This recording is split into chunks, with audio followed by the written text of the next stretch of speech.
নমস্কার বন্ধুরা, আমাদের smart technique pro and education চ্যানেলে আপনাদের প্রত্যেকে জানাই স্বাগত। ইতিমধ্যে রাজ্যের সকল পার্শ্ব শিক্ষক অবগত হয়েছেন যে আগামীকাল 18ই জানুয়ারি প্রেস কনফারেন্স পার্শ্ব শিক্ষকদের ছিল বেতন বৃদ্ধির লক্ষ্যে। সেটি হচ্ছে, তবে ভারত সভা হলে হচ্ছে এবং সাধারণ পার্শ্ব শিক্ষকদেরকে হয়রানি করতে চাইছেন না এই দুর্মূল্যের বাজারে। শুধুমাত্র ব্লক লেভেল যে নেতৃত্ব রয়েছেন তাদেরকে নিয়েই এই প্রেস কনফারেন্স প্রোগ্রামটি করতে চলেছেন। তবে শুধু এইটুকু আপনাদেরকে অবগত করার জন্য আজকের লাইভে আসেনি। মাননীয় গোপাল দেবনাথ মহাশয়ের উদ্দেশ্যে বলবো, স্যার আপনি বারংবার বলছেন যে 90% পার্শ্ব শিক্ষক সিপিএম। আপনি কিভাবে বলছেন যে 90% পার্শ্ব শিক্ষক সিপিএম? পার্শ্ব শিক্ষকরা বামফ্রন্টের আমলে নিয়োগ হয়েছিলেন, এটাই কি বড় অপরাধ? আজকের কোনো ভাবে সংগঠিত হতে গেলেই বিরোধী তকমা দেওয়া হচ্ছে। সাধারণ পার্শ্ব শিক্ষকরা কি ক্ষতি করেছেন? সাধারণ পার্শ্ব শিক্ষকরা একটাই জিনিস জানেন যে আমাদের পেটের তাগিদে যদি কোনো অরাজনৈতিক মঞ্চ আমাদের আহ্বান করেন, আমাদের বেতন বৃদ্ধির স্বার্থে নিজেরাই সেখানে উপস্থিত হচ্ছেন, অংশগ্রহণ করছেন। তা বলে এই নয় যে পার্শ্ব শিক্ষকরা 90% সিপিএম। হ্যাঁ, মাননীয় গোপাল দেবনাথ মহাশয়, আপনার অবদান আছে পার্শ্ব শিক্ষকদের এই চাকরির, যেখানে কেস হয়েছিল বিগত দিনে নদিয়াতে, সেটা আমরা আজও পর্যন্ত মনে রেখেছি। কিন্তু আজকের 2018 সালের পর থেকেই পার্শ্ব শিক্ষকদের কেন বেতন বৃদ্ধি হলো না? আপনারা এখনই বলবেন যে অযথা সরকার বিরোধী মন্তব্য এবং আন্দোলন করার জন্য পার্শ্ব শিক্ষকদের বেতন বৃদ্ধি হলো না। কিন্তু পার্শ্ব শিক্ষকরা এই মুহূর্তে কাকে জানাবেন? জানিয়েছেন শুধুমাত্র অভিভাবিকার কাছে, আমাদের অভিভাবকের কাছে। এটাই কি অপরাধ পার্শ্ব শিক্ষকদের? বিশেষ করে আমি সাধারণ পার্শ্ব শিক্ষকদের কথা বলবো যে যখন বেতন বৃদ্ধির ডাক যেভাবে দেওয়া হয়েছে, সাধারণ পার্শ্ব শিক্ষকরা সেখানে অংশগ্রহণ করার চেষ্টা করেছেন শুধুমাত্র। তা বলে এই নয় যে পার্শ্ব শিক্ষকরা বিরোধী। পার্শ্ব শিক্ষকরা 90% সিপিএম। আপনি হয়তো জানেন না, বর্তমানে পার্শ্ব শিক্ষকরা আমি বলবো 99% টিএমসি করেন। আপনি একটা সমীক্ষা নিয়ে দেখতে পারেন।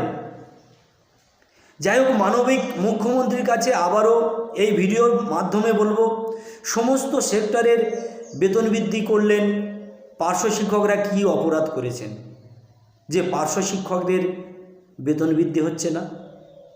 এই দুর্মূল্যর বাজারে একজন পার্শ্ব শিক্ষক কিভাবে যে সংসারকে টেনে নিয়ে যাচ্ছেন, 5-6 জনের সংসার, সেটা আপনি হয়তো বুঝেছেন। কিন্তু আমাদের এই পার্শ্ব শিক্ষকদের বেশ কিছু নেতৃত্ব হয়তো আপনার কাছে এমন কিছু কমিটমেন্ট করছেন যার জন্যে আমাদের বেতন বৃদ্ধি আজও পর্যন্ত অধরা। হয়তো ভুলও হতে পারে, কিন্তু একটাই কথা এখানে বলবো, পার্শ্ব শিক্ষকরা যখন কোনো সংগঠনে ডাক দেন বেতন বৃদ্ধির জন্য রাস্তায় নামেন, ঠিক তখনই সরকারি সংগঠনের তরফ থেকে খবর আসে সোশ্যাল মিডিয়ার মাধ্যমে যে পার্শ্ব শিক্ষকদের বেতন বৃদ্ধি খুব শীঘ্রই ঘোষণা করতে চলেছেন। এই 23শে জানুয়ারি একটা সোশ্যাল মিডিয়ার বেতন বৃদ্ধি একটা চ্যানেলে আমি দেখছিলাম, কিভাবে যে 23 তারিখে বেতন বৃদ্ধি হবে সেরকম একটা গুজব উঠছে। জানি না যে সত্যি কি 23 তারিখে বেতন বৃদ্ধি হবে। সেরকম বেতন বৃদ্ধির কোনোরূপ আশ্বাস দেখা যাচ্ছে না।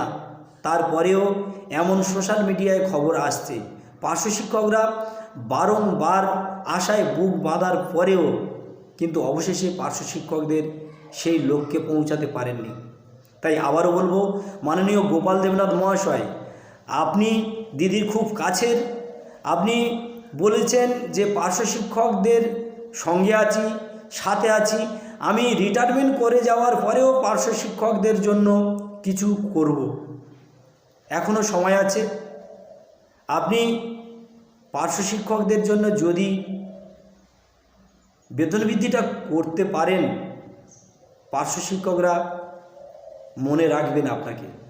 আজও পর্যন্ত পার্শ্ব শিক্ষকরা আপনাকে মনে রেখেছেন যে নদিয়ার যে ঘটনায় পার্শ্ব শিক্ষকদের যে পার্শ্ব শিক্ষকদের যে কাজটি আজও পর্যন্ত করতে পারছেন, সেটা আপনার অবদান আছে, সেটা অস্বীকারের কোনো জায়গা নেই। কিন্তু দয়া করে আপনি পার্শ্ব শিক্ষকদের যে 90% সমস্ত বামফ্রন্ট সিপিএম দয়া করে বলবেন না, পারলে পার্শ্ব শিক্ষকদের জন্য কিছু করুন। আর মাননীয় রমিউল ইসলাম মহাশয়কে আপনি এখন বলছেন যে উনি ঠিক পথে আছেন, ঠিক কাজ করে চলেছেন, কিন্তু কিভাবে বলছেন?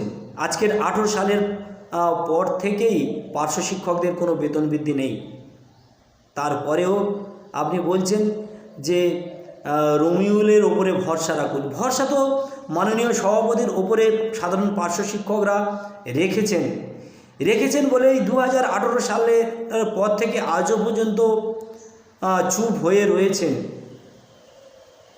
যাই হোক, হয়তো অনেক বেশি কথা বলে ফেলেছি।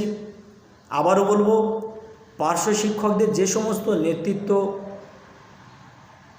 গুজব রটাচ্ছেন যে এই বেতন বৃদ্ধি হলো, দয়া করে করবেন না। পারলে সরাসরি দিদির সঙ্গে যোগাযোগ করুন, যাতে করে পার্শ্ব শিক্ষকদের বেতন বৃদ্ধি হয়। ধন্যবাদ, নমস্কার।